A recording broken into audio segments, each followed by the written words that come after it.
This week's topic for discussion was the politics of food, and we were to discuss social aspects of food systems, what anthropology contribute to the understanding of food systems, what the characteristics of an ideal food system are, and the potential mechanisms to implement them, and if there should be a right to food, and we're to discuss the implications of if there is a legal right to food, and we are to discuss the economics and politics of food production, distribution, exchange, and consumption. First, we'll start with the social aspects of food systems. So, a food system includes all the aspects and processes associated with feeding a population. The growing and harvesting of food, the processing, packaging, marketing, consumption, and disposal of any food byproducts or leftover food. They're all part of what make up a food system. There are a lot of different factors that also contribute to the different food systems, like social, political, economic, religious, ethnic, and environmental. They are all go into it. Since food is such a large part of cultures, from even just social gatherings, food is usually included. In religions, with, say, Judaism, for example, where they don't eat any pork or any animal with a cloven hoof, or in Hindus, they don't eat cows. And even back to Judaism, where the food has to be kosher in order for them to eat it, and that means it's prepared in a certain way, not even necessarily what the food actually is. In consumer culture, this one I got from a reading I actually had done in a previous class for culture and ecology, and we discussed affluence and the standard of living, and there have been studies done on overconsumption connected with environmental problems, and they have shown that northern countries are considered affluent just based on their consumption of really large quantities of non-renewable resources, and of course the resulting large quantities of waste that are put off. And at the global level, overconsumption is a large contributor to food sustainability, but it's so tightly connected with affluence of a population or the standard of living that it's difficult to tell if it's actually overconsumption or if it is like overbuying of the food and a lot of it is actually wasted. So with, like I had said earlier, people use it as at dinner parties or just social gatherings like that. People can use it to show like their wealth or anything like that for when they invite guests over, if they have expensive dishes like caviars or expensive wines or foods from other countries. Kind of all takes into play of the whole consumer culture idea.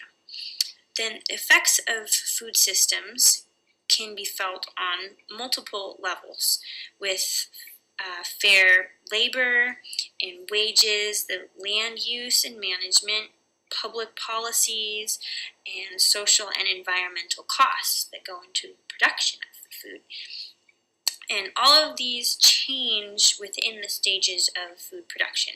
It's also not only within one country, since the food supply chain is like worldwide with globalization, that where in one country if food is, you can charge a certain price for it, the person who probably originally grew it and with the agriculture aspect of it, they were probably paid considerably less than you would buy it from a store.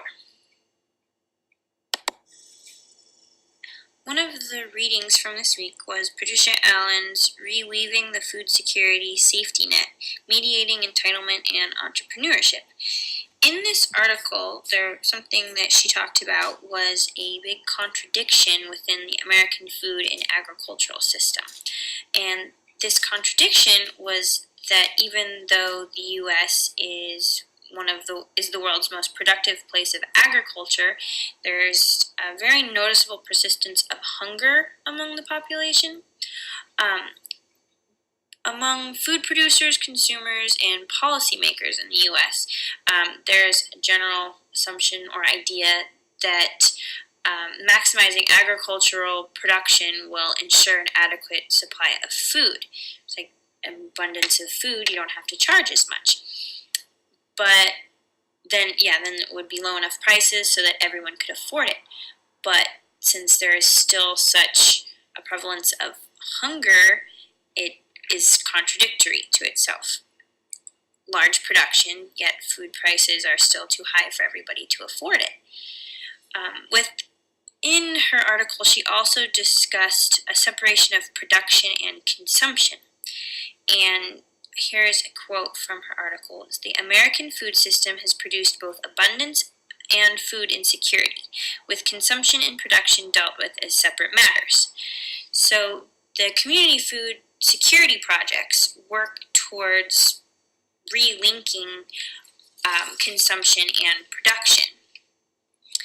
It's with the intention of ensuring an adequate and accessible food supply for now and for future generations.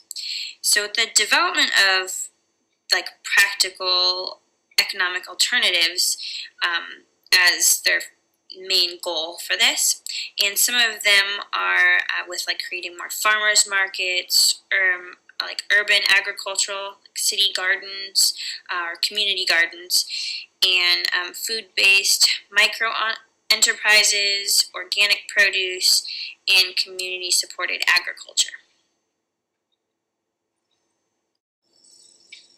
Our next point of discussion was what can anthropology contribute to an understanding of food systems?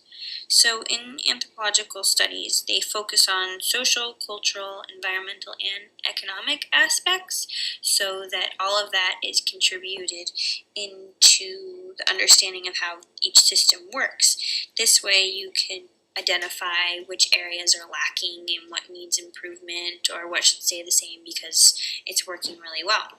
And from this, you can also observe changes in diets or trends in the food consumption from generation to generation, and also with after developments in technology or biotechnology or the implementation of the use of more fertilizers or GMOs. With anthropology, they'll study it and you can see how each affect the consumption of food among different populations in different food systems. And food can also be a social indicator, which you can observe with anthropology, with things from religious or ethnic, or even, as I previously said, affluence, I guess the whole consumer culture, or also with how vegetarian and vegan are becoming a lot more popular nowadays.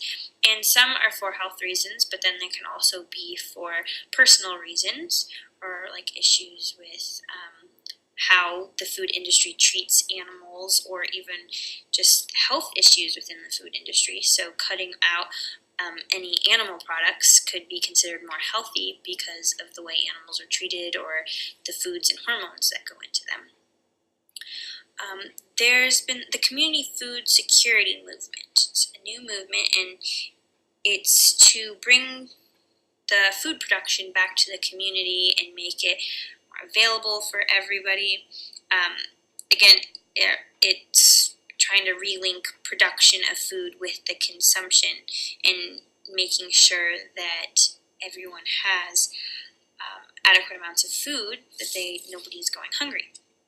So this movement, it's very insistent on a whole systems approach. It combines community food planning, direct marketing, community gardens, and urban food production, and hopes to strengthen the food assistance.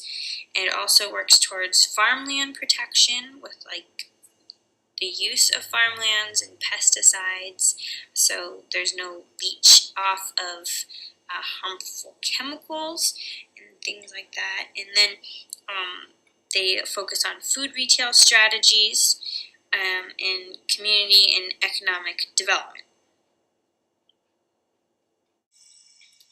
Another contribution of anthropology would be studying the levels or amounts of food lost at the different stages along the food supply chain. So within this, you can see the losses at production, at post-harvest handling and storage losses, processing and packaging losses, distribution and retail losses, and consumer losses, which also includes even just throwing away food at home, food that's not used. The next point to discuss was the characteristics of an ideal food system. So an ideal food system would function in a way that is beneficial for both consumers and producers. It would promote healthy living through nutrition and the way that food's handled from when it's grown through harvesting and all the way up through when the consumer purchases it or obtains it or just consumes it, and through the work environments in which it's produced. It would be conducted in a way that's sustainable for natural resources as well. Like it wouldn't overuse any products, it wouldn't have too high of a demand for certain ones. It wouldn't use up with like farmlands, it wouldn't leach them of all nutrients so that they couldn't lay fallow for a long enough period of time. They wouldn't be able to be as productive again. And it would also not produce harmful waste for the environment and future crops. There are multiple different markets and demands contributing to food trends, and this makes it difficult to establish food systems that work for all groups, but some key elements or features for a sustainable or ideal food system would be that there's a sustainable food supply, so there's not a possibility of running low so that prices skyrocket, and food security, which they both actually happen to work together. The next topic for discussion was mechanisms for implementing the ideal food system. So, of course, there's educational programs that would be very important, educating the population on all the surrounding issues of food production and food consumption. And with the community food security movement, there's community involvement is a large part of it. So educating people on how to grow their own food, or even just all the aspects of making sure they're food secure. Then there's problems caused at local scales, though. You feel the problems at the local scale, but they're usually caused from a larger problem, so not at a larger scale. So they can't be solved at the same level at which they're felt. And this is where the local knowledge, total knowledge, and situational knowledge comes into play, because you can have local knowledge, and it is important to where you would know more of the problems that are going on in that area than somebody from a different community or a different area, but you won't be able to solve the problem with only that information. You'll need total knowledge of the entire situation from start to finish, but then situational knowledge is also important because it has to be specific to a certain situation, a certain food issue, a certain food shortage, or problems with the food, and those types of things. So the entire thing is important. But then Janet Popednick was quoted in Patricia Allen's article from her article herself, The Hunger in the Land of Plenty. And with this, she is criticizing these emergency food plans because she says they're conveying the idea that the problem of food insecurity can be taken care of just within the community. She says that they say it's like saying it's only in partnership with the community that the hunger problems can be solved. That's what she's saying these emergency food plans are promoting. But it's not true because this takes the focus off of government and their responsibilities in the matter, and they're actually necessary for making any real change happen because it's the government involvement that would create the policies that would for the food industries and regulations for food production and health, things go along with it, everything like that. The government would be needed to make those possible and to influence it at a large scale. The next topic was the issue of legal rights to food and should there be a right to food. This was kind of I thought was a tricky decision because there's so many different situations where food's involved, even from the food industry to gathering food in the wild and populations, like different animal populations. So coming from Alaska, it was easiest for me to use Alaskan examples with rural areas and native populations. Since there are a lot of native groups that depend on certain food supplies, because they're like cut off, there's no roads in the bush villages, and shipping food in is really expensive, and a lot of them depend on fishing or hunting, whaling, those types of things for their subsistence. And if we were to implement restrictions on their food supplies, it could almost be a death sentence for them, since the fish populations in Alaska are dwindling, and there have been regulations placed on them, only saying you can collect so many fish per time, or you can't fish out certain populations. For native groups that depend upon these fish, those regulations are just like they won't be able to collect enough food for to last them through a winter.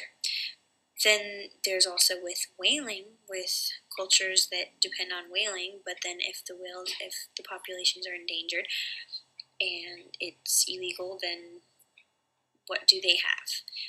But there's also been, laws made that it's illegal for groups besides native groups to hunt them or to fish them out because it's such a part of their culture and it's the only subsistence they really have. In other places, there are food supply shortages in general, like if in areas where it would be mainly grains, if it would be hard to produce enough, so saying everybody has a legal right to a certain amount of food. Well, if a certain amount of food isn't produced in that growing season, they can't really provide that for everybody. So saying they have a legal right to it, well, you would hope they could, but if there isn't enough supply, then they won't get it. Another example I thought would be interesting to use with going along with the whaling idea and endangered species was the Makah tribe of the Nea Valley in Washington. And the main identity of their culture, they identify themselves as a whaling culture. And they would hunt gray whales. But it's been illegal to hunt gray whales for, I believe, over 75 years. So they haven't been able to do that, it just hasn't been a part.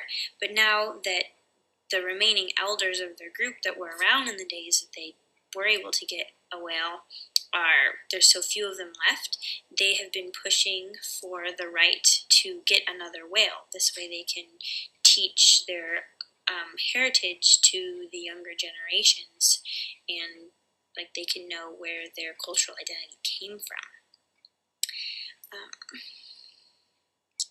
So it's, I guess, an issue of preserving a culture or preserving the population. If the gray whale is endangered, will it be detrimental to the population to only get one, or should you let the heritage of a culture die? So for the last topic for discussion, it was economics and politics of food, production, distribution, exchange, and consumption. So a first one for that would be the health regulations placed on foods that can be distributed. Like in schools, how they regulate, public schools, they regulate lunches and the foods that are actually considered healthy enough for the kids to eat. Like they have to follow certain guidelines and fit certain criteria for nutrition criteria, I guess you could say. Also, just for distribution to the general public, they have to fit. They can't. They have to fit certain guidelines.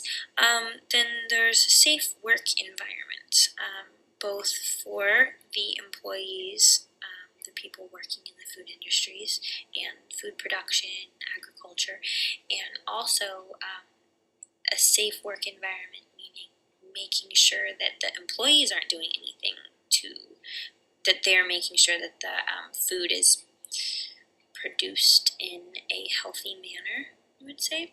So that would be from having the appropriate personal protective equipment for the employees so that they aren't harmed by any of the procedures in which the food's produced, and making sure that like any machinery that they would be around, that they know how to work it properly, and that to avoid workplace injuries. And then making sure with the food, again with the food itself, that things aren't done to it that would be considered unhealthy, even though maybe you wouldn't know down the line. Taking hot dogs, for example. There's a lot of, always people saying that it's the scrapings from the floor of the slaughterhouse that are put into hot dogs, but nobody ever knows because it's mystery meat. You can't tell what's in it. So yeah, safe work environment. Then there's organic versus non-organic. So this can also be for considering free range versus caged. I guess you could tell with the chickens. I have pictures of examples there. The ones on the right are not free range chickens, but they're at least not in cages, I guess you could say, but clearly not free range. Then the ones on the left, they have all the area to roam. They don't have to walk around in their own feces or anything like that. They can breathe fresh air. Yeah. Then with genetically modified organisms, there's a lot of debate going on now with wheat, since celiac disease is becoming so prevalent, the gluten intolerance, that the wheat now has been so modified, it's not the same plant that you would find in nature. It now can't, the plant itself can't reproduce without human intervention. Like they used to be that you'd shake the stalk of a wheat plant and the grains would fall out. Like the wind would blow and the grain would fall out. That's how it would reproduce. But now they want more substantial grains on them so that they don't fall off. It's easier to harvest, and so it turns out that they believe that that's making it more difficult for the wheat to be digested. That's causing problems. So, wheat's just an example. There's many other plants, organisms. Then with fertilizers used and pesticides on the plants in order to make them grow and keep away any pests, there's the problems with whatever impacts those could have on the plants themselves, and then also with leaching out into water sources or into the surrounding environment and being detrimental to the natural environment. Then there's also the distribution and I guess the economic side of the food production and consumption chain. With organic foods in the U.S. especially, they're usually higher priced than non-organics, and because it's cheaper to have a ton of chickens in a situation like the picture on the right. But for the left, you have to have more open land for them to roam and better food and all that type of thing. So it is more expensive, but then this leads to the healthier food being more expensive. So it kind of caters to the wealthier class and makes it so the organic and potentially healthier food is out of reach to middle to low income households. So it's kind of a vicious cycle, I guess, where the industry used to make it so they industrialized it in a way that there was no distinguishing between classes, that the food could be produced in large amounts quickly so that it was available to everyone. But now, with organic being the way to go to avoid potentially hazardous foods, it's more expensive. So it's coming back around to the class separation, because you have to have enough money to buy the organic food. Yeah, so that is my presentation on the politics of food.